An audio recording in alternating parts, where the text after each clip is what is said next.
Bismillahirrahmanirrahim. Assalamualaikum warahmatullahi wabarakatuh.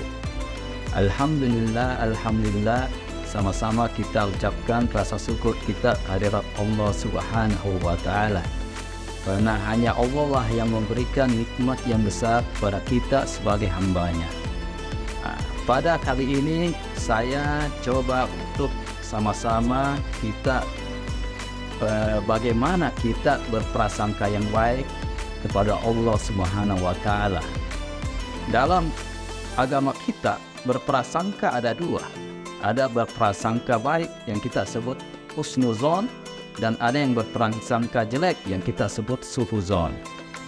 Sebagai hamba Allah Subhanahu wa Ta'ala, kita ini dianjurkan untuk selalu berprasangka yang baik, apalagi kepada Allah SWT sebagai Tuhan, sebagai pencipta kita satu-satunya yang wajib kita sembah dan taati segala peraturannya.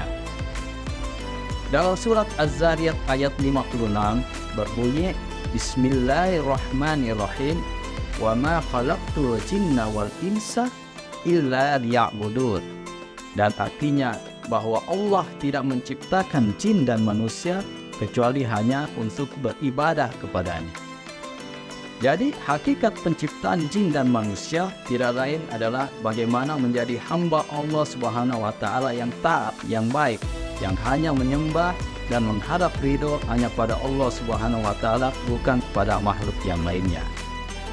Untuk itu saya coba untuk menyampaikan ada 4 hal yang kita harus ingat dalam berprasangka yang baik pada Allah SWT atau berhusnuzon hanya pada Allah SWT. Yang pertama adalah bagaimana kita berhusnuzon dalam ketaatan pada Allah SWT. Yang tadi sesuai dalam surat Az-Zariyat ayat 56 jelas bahwa husnuzon dalam ketaatan pada Allah SWT ini adalah hal yang paling utama yang harus selalu kita ingat sebagai hamba Allah SWT. Karena jelas bahwa jin dan manusia hakikat penciptanya sekali lagi adalah bagaimana menjadi hamba Allah SWT. Yang kedua adalah bagaimana kita berhusnuzon dalam nikmat yang Allah berikan kepada kita. Semua sudah paham bahwa nikmat yang Allah berikan kepada kita ini tidak terbatas jumlahnya. Baik kita sadari maupun tidak kita sadari, baik nikmat itu berupa material maupun non-material, semua ini sangat besar anugerah nikmat yang Allah berikan kepada hambanya.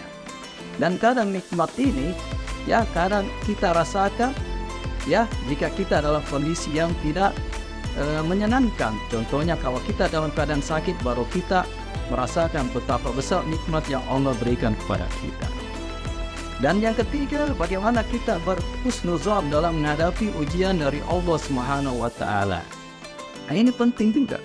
Sebagai hamba Allah Subhanahu wa Ta'ala, dalam ajaran agama kita bahwa ada 2 hal yang harus selalu kita ingat, yaitu bagaimana kita bersyukur dan bersabar. Kenapa? Karena ujian-ujian dari Allah Subhanahu wa Ta'ala itu bukan hanya semata-mata yang bersifat tidak menyenangkan atau kita bilang musibah, tapi juga kadang ujian itu adalah ujian yang bersifat menyenangkan. Sebetulnya banyak orang yang tidak lulus dalam ujian yang menyenangkan. Kenapa? Karena ini kadang melalaikan. Jadi untuk itu, jika kita mendapatkan ujian yang menyenangkan, kita harus selalu ingat pada Allah dalam bentuk bersyukur. Atau kebalikannya, jika kita mendapat ujian yang tidak menyenangkan, kita harus selalu bersabar supaya kita tetap dalam kondisi yang stabil, sebagai tetap dalam kondisi yang mengingat hanya pada Allah Subhanahu wa Ta'ala. Dan yang keempat, bagaimana kita berhusnuzon dalam melihat ciptaan Allah Subhanahu wa Ta'ala. Dasar melihat ciptaan Allah Subhanahu wa Ta'ala yang begitu besar inilah yang harus kita selalu syukuri. Kenapa? Karena Allah memberikan kesempatan kita untuk menikmati semua nikmat yang Allah berikan kepada kita. Dan sekali lagi, semoga hal ini bisa menambah wawasan kita, menambah keimanan kita, bagaimana hanya kepada Allah lah kita kembali dan bersyukur. Untuk itu, kita sebaiknya menjadi hamba Allah yang selalu bersyukur kepada Allah SWT dan dalam bentuk bersyukur inilah kita menjalankan ketaatan hanya kepada Allah SWT.